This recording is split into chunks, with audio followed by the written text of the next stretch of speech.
Welcome to our Hong Kong Brief program. I am your host, Jenny. Today, we dive into the world of finance as Hong Kong stocks navigate a rocky path ahead of looming Trump tariffs, with notable losses from Meituan and Sinopec. Meanwhile, Cartier dazzles with its latest Clash de Cartier collection, blending punk aesthetics with elegance, showcasing the brand's innovative spirit. Lastly, we explore the daunting challenge Hong Kong faces with a staggering 15 million square feet of vacant office space, as experts predict it may take up to 15 years to resolve this issue. Please stay tuned for more detailed coverage. South China Morning Post reports that Hong Kong's stock market experienced fluctuations as investors remained cautious ahead of the anticipated tariffs from U.S. President Donald Trump. The Hang Seng Index saw a slight increase of 0.2%, while the Hang Seng Tech Index mirrored this gain. Notable movements included Zijing Mining Group, which surged 5% due to rising gold prices, and Hanso Pharma, which climbed 4.5% following a significant profit increase. However, major players like Meituan and Sinopec faced declines of 4.3% and 4.2%, respectively. The day also marked a remarkable debut for Sidea Semiconductor Equipment Shenzhen, whose stock soared nearly 250%, underscoring a mix of cautious optimism and volatility in the market. South China Morning Post highlights the innovative spirit of Cartier with its Clash de Cartier collection, which brilliantly merges elegance with a punk aesthetic. This collection, introduced in 2019, showcases a unique blend of rugged design and fluidity, epitomizing the brand's duality of classic craftsmanship and modern creativity. The latest editions feature XL versions of rings, earrings, and bracelets adorned with striking pink gold studs, emphasizing both assertiveness and delicacy. The meticulous handcrafting process, taking nearly 50 hours, reflects Cartier's commitment to quality. The collection offers a visual impact that is both bold and graceful, appealing to a contemporary audience while honoring the brand's rich heritage. South China Morning Post discusses the pressing issue of Hong Kong's significant office space glut, estimated at 15 million square feet, which poses a challenge for landlords and asset managers. Experts predict it may take 7 to 15 years for demand to catch up with supply, particularly as the city grapples with a high vacancy rate exacerbated by economic downturns and the pandemic. The report suggests that landlords must adapt by converting idle office spaces into accommodations or other purposes, as traditional industries mature. Emerging sectors such as education, technology, and healthcare present new opportunities for growth, necessitating innovative office designs that foster collaboration. The government anticipates a labor shortage, emphasizing the need for versatile living and working spaces to attract talent and meet evolving demands.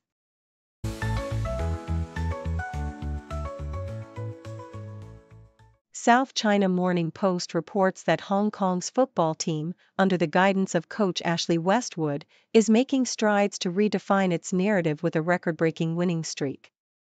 The team is gearing up for the 2027 AFC Asian Cup qualifiers, having recently secured a 2-0 victory against Macau, which marked their 7th consecutive win.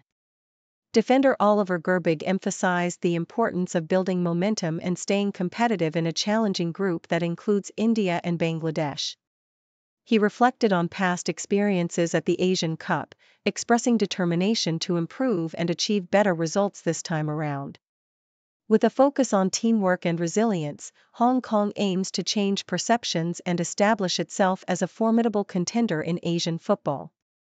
South China Morning Post highlights the urgent need for Hong Kong to enhance its event management capabilities ahead of major sporting events like the Hong Kong Sevens.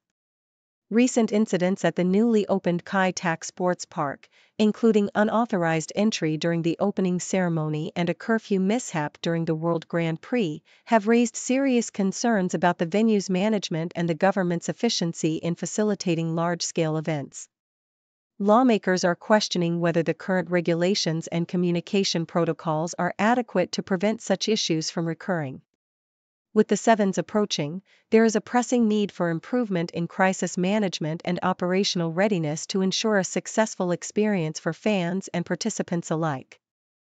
Nikkei Asia reports on China's efforts to reassure foreign business leaders ahead of a critical moment in the ongoing trade tensions with the U.S.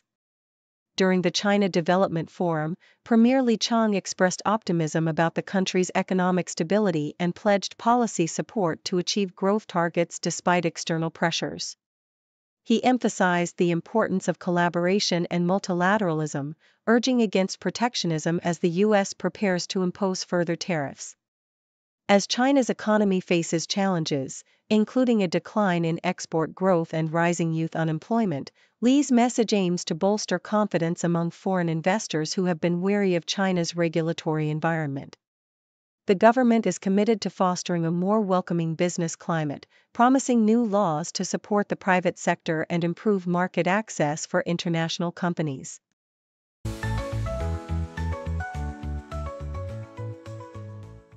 SCMP opinion: Hong Kong is finally set to simplify visa access for ASEAN visitors, a long-awaited move that aims to boost business interactions and regional ties.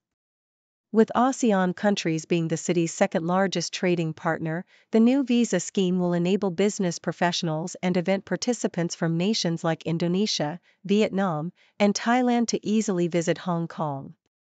Chief Executive John Lee Ka-chiu's policy address emphasized this initiative as a means to enhance Hong Kong's role as a gateway to the mainland economy and global markets amidst rising geopolitical tensions.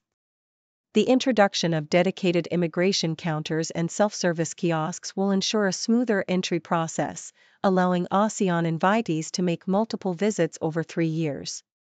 If successful, this scheme could pave the way for further expansions to include more visitor categories and countries, ultimately making Hong Kong a more attractive destination for international business. South China Morning Post: the UEFA Nations League quarterfinals delivered a thrilling night filled with dramatic twists and high-scoring matches.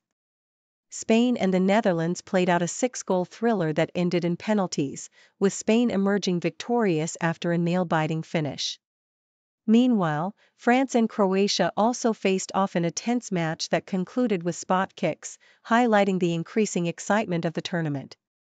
Portugal secured their semi-final spot with a decisive 5-2 victory over Denmark, while Germany managed to hold on after squandering a 3-0 lead against Italy. The night was not just about football, as Novak Djokovic set a new record in the ATP Masters 1000 matches, and Lindsey Vonn made a triumphant return to the podium in skiing, reinforcing her belief in her capabilities as she eyes the Winter Olympics. South China Morning Post: in response to the rising threat of scams, Hong Kong's police and the Hong Kong Monetary Authority are in discussions with banks to expedite the freezing of accounts linked to fraudulent activities. This initiative aims to prevent scammers from swiftly transferring stolen funds out of the city. While January saw a slight decrease in reported deception cases, the total amount involved in these scams remains concerning. Experts believe that the ability to quickly freeze accounts is essential for protecting vulnerable populations, such as the elderly. However, there is a delicate balance to maintain between effective enforcement and Hong Kong's reputation as a global financial hub, as excessive measures could deter investors and harm the city's economic standing. Authorities are urged to establish a transparent legal framework and appeal mechanisms to ensure that investor confidence is not compromised while combating fraud.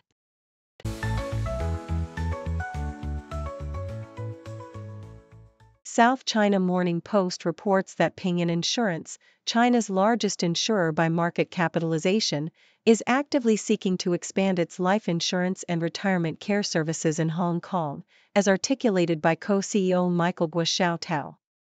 He emphasized that life insurance is the final piece needed in their extensive range of offerings that already includes property and casualty insurance, asset management, and banking. The company is considering various entry strategies such as acquiring a new license, forming partnerships, or pursuing mergers and acquisitions to establish a presence in Hong Kong's growing life insurance market. With an aging population and increasing demand for healthcare services in the Greater Bay Area, Ping An is well positioned to cater to these needs, having already set up professional clinics in the region to serve Hong Kong customers. In a thought-provoking opinion piece from SCMP, the potential catastrophic consequences of a major computer system meltdown in Hong Kong are discussed, highlighting the importance of cybersecurity. The newly passed Protection of Critical Infrastructures, Computer Systems, Ordinance mandates critical infrastructure operators to adopt protective measures against cyber attacks, covering sectors like energy, banking, and healthcare. With over 100 institutions expected to be regulated, the law aims to enhance cybersecurity awareness rather than invade privacy. Although the government has separate regulations for its agencies, the hope is that this new law will elevate overall security standards across all sectors, especially as cyber attacks become increasingly common and severe. In another article from South China Morning Post, former Hong Kong Sevens star Ricky Chuk Ming expresses optimism about the future of touch rugby, particularly its potential inclusion in the Olympics. Chuk, now a director of Hong Kong, China Rugby, sees the mixed version of touch rugby as a significant advantage that could attract Olympic recognition. During the recent Hong Kong International Touch Championships, he discussed plans to enhance the tournament's format and integrate touch with sevens rugby to foster local talent.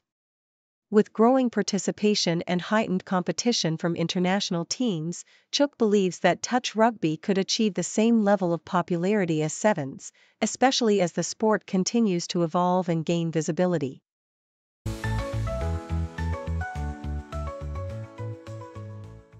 South China Morning Post, Standard Chartered is set to expand its wealth management presence in Hong Kong by opening a new center each year for the next 5 years, aiming to tap into the burgeoning wealth of small and medium-sized enterprises, SMEs, in the Greater Bay Area. Stephen Man Weishing, head of wealth and retail banking at Standard Chartered Hong Kong, highlighted the bank's commitment to enhancing service quality for affluent clients, which has significantly boosted profit margins. The bank's partnership with Sinyao, an Alibaba affiliate, aims to streamline lending processes for SMEs by utilizing transaction data, enabling quicker credit approvals. With plans to hire over 100 wealth managers and invest $1.5 billion in wealth management, the bank is focused on serving the growing affluent population in Hong Kong while also targeting SME owners for wealth management services. Toronto Star, Sean Micallef reflects on the retail landscape in Toronto, particularly at the shops at Aura, where many small shops struggle due to low foot traffic despite the bustling atmosphere above. He contrasts this with his experiences in cities like Hong Kong and Japan, where multi-level retail spaces thrive with vibrant activity. Micallef argues that North Americans tend to avoid shopping in upper levels, which has hindered the success of underground retail spaces. The imminent closure of Hudson's Bay stores raises questions about the future of vacant multi-level spaces in malls across Canada. Micallef suggests that innovative uses for these spaces, such as cultural experiences or community hubs, could revitalize them and encourage a shift in shopping patterns, promoting exploration and creativity in urban environments. South China Morning Post, Laopu Gold, a Beijing-based jeweler, has emerged as a strong competitor in China's luxury market, blending traditional cultural elements with contemporary designs, leading to impressive sales growth. Vivian Wong, a satisfied customer, shares her experience of purchasing a gold medallion and a decorative box, highlighting the spiritual and cultural significance of the pieces. Despite a general downturn in luxury spending in China, Laopu Gold's annual sales surged to nearly 10 billion yuan in 2024, significantly outpacing many international brands. The company has strategically positioned itself as the Hermès of gold, offering premium products that emphasize craftsmanship and storytelling, while maintaining an exclusive retail presence with only 37 stores. Analysts suggest that Laopu Gold is well poised to challenge the global luxury market, provided it continues to deliver exceptional design and quality.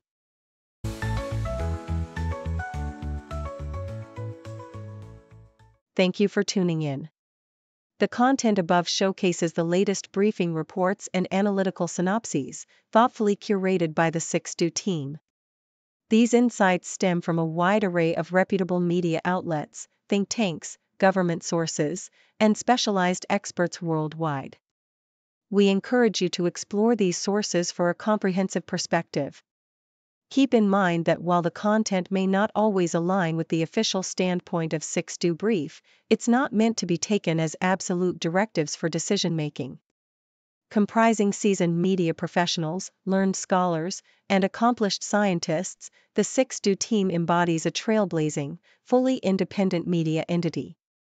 To customize 6Do Brief to meet your professional needs, you have the option to subscribe to a diverse array of briefings on our website, 6dobrief.com.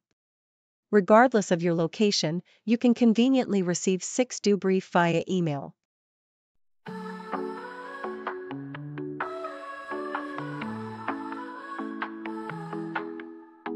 Waking up to wonders, checking nature blunders. Got our rockets flying while the oceans are sighing. Lasers in the sky now, holograms we say wow. Quantum leaps and robot science news that we got. Science is awesome, so much to share from the deep sea to the stars out there. Science is awesome, everywhere, exploring the future if you dare. DNA is dancing, microbes always prancing, cure for every puzzle, genius with no muzzle. From Big Bang explosions to atoms in motion, the universe and oceans in perpetual commotion. Science is awesome, so much to share from the deep sea to the stars out there. Science is awesome, everywhere, exploring the future if you dare.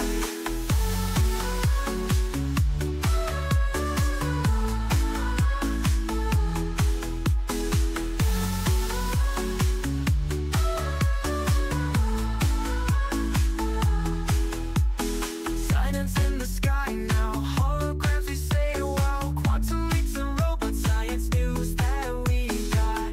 Science is awesome, so much to share from the deep sea to the stars out there. Science is awesome, everywhere, exploring the future if you dare.